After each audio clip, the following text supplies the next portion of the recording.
I'm not really sure anymore, but it happens. Joe, Okay, just real quick. How do you measure success in a campaign? And what I'm getting at is if you had a choice of increasing the number of pledges versus and taking a lower amount or getting a larger amount but keeping the same number, which would be successful? Sarah, you want to take that one? I think you're going to have to decide that for yourself. If I were to do that for our church, I would say that I would be thrilled at increase in number of pledging units. And the second component would be an increase in the average pledge.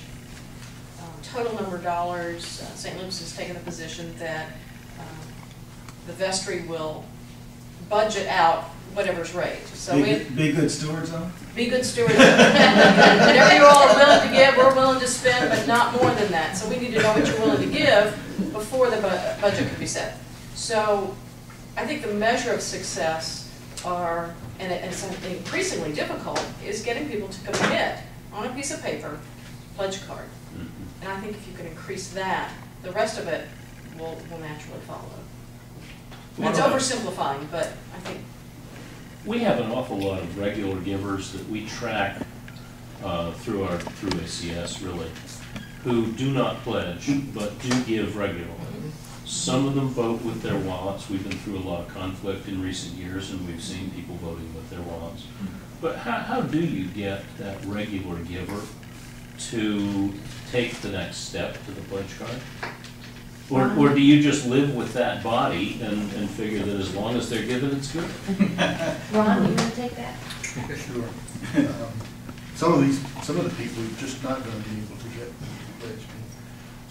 In our parish, I'm the treasurer, so I'm pretty familiar with who gives on a regular basis with a check, and we're able to track the giving. We do the same thing that you're talking about. However, each year we find that there's a number of that group who do in fact make a pledge, and that kind of is, to me, is a part of an answer to the previous question, and that is, what's the success look like? And to me, it looks like an increased number of pledges, or getting some people who are on that list into the pledging column, because to me that means that the Holy Spirit has managed to work on that person a little bit and get them to take a step on that journey that we were talking about this morning. Do you do anything conscious to help them out? You can ask them to get involved. No, serious. I mean, that would be one. We do a mail campaign usually, and then follow-ups to people who ordinarily pledge that haven't pledged yet. And, you know, we sweep up at the end. Get them into ministry. Yeah. Bring some education. Bring some education of some kind. If you have a neighborhood meeting, you can seed some of the people at that meeting that are in that category. And get a message to them, the right way with some of the leadership or their mentors or buddies or friends.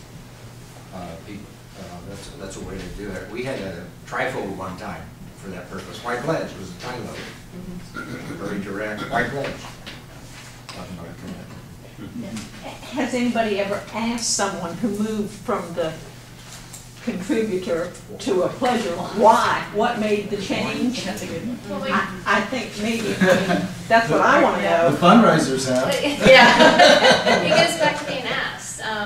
When I was at All Saints, I'd have a report done once a month of people who were giving and not pledging, and I'd call and find out why. I mean, I called and say, oh, thank you so much for this gift. That's wonderful. Can I put you down to a pledge to reflect that? And sometimes I've had one case where one woman, she pledged and it just was not a good experience for her, and she's irreparably damaged, and at some point maybe she'll come around, but it was not a joyful experience for her. So she felt she was getting billed and all this stuff. So that was the one person. Everyone else, you either find out that you get a pledge on the books, that's fine, or you'll find out that maybe they wanted to participate, but it's been a hard year for them. Then you're made aware of a pastoral concern that you can pass along to the rector, and they can get additional attention. So ask the question, find out. It usually is fodder for a conversation that you wouldn't have had otherwise with someone. Yeah. Yes. I don't know how many of you remember or heard Bishop Sims preach about stewardship, but I remember very succinctly a sermon when he said, Episcopalians by and large are Chevrolet in their giving, but Cadillac in their driving vehicles. And and the other thing that he had to say was, as a visitor to a church where it was known that he was the bishop of another diocese, he ended up sitting on the front row. And believe me, he said, I dug deep when the collection plate came around. He said, I couldn't just put $1 in.